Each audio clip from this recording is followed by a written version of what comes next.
Narmad south Gujarat યુનિવર્સિટીમાં પરીક્ષા દરમિયાન હાઈટેક ચોરીનો બનાવ સામે આવ્યો છે.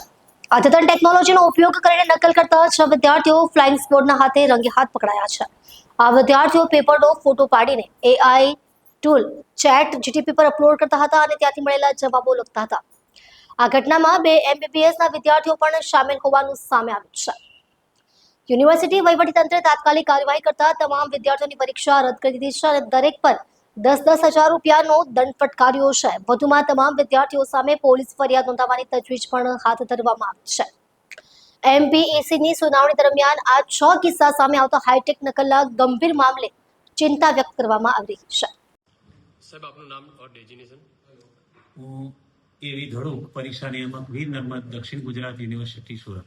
સાહેબ જે વિદ્યાર્થીઓ પરીક્ષા પડતા પકડાય છે કઈ રીતની કાર્યવાહી, કેટલો દંડ, કેટલી ગંભીર બાબત? ગઈકાલે જે સુનાવણી હતી જુદા જુદા આપણી જે દક્ષિણ ગુજરાત યુનિવર્સિટીના જુદા જુદા જે સેમેસ્ટરની પરીક્ષાઓ હતી માર્ચમાં, તેમાં તે પૈકી 219 વિદ્યાર્થીઓની ગઈકાલે સુનાવણી રાખવામાં આવેલી હતી. એમાં અલગ અલગ વેરાયટીના મારી પાસે કેસો મેમપેકની કમિટી સમક્ષ આવતા હોય છે. ખાલી એની પાસે કાપલી હોય, કાપલીમાંથી લખતો હોય, કોઈ ઇલેક્ટ્રોનિક ગેજેટ હોય, અથવા તો એ પાટિયામાં લખેલું હોય, ડ્રેસમાં લખેલું હોય, હાથ પર લખેલું હોય, કે પછી આ ટાઈપની આધુનિક ટેકનોલોજી એટલે કે ચેટ જીપીટી કે જેમિની કે ગૂગલનો ઉપયોગ કરતો હોય.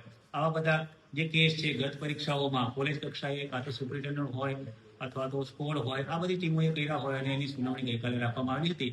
હવે આ 219 પૈકી 5 કે 6 જે વિદ્યાર્થીઓ ના કેસ હતા તે આધુનિક ટેકનોલોજી મોબાઈલની સાથે કોઈ આ ટાઈપની જે જેમિની હોય કે ચેટ જીપીટી એની સાથે જોડાણ કરી અને એનો ઉપયોગ કરીને માર્કેટિંગ કરતા એ પણ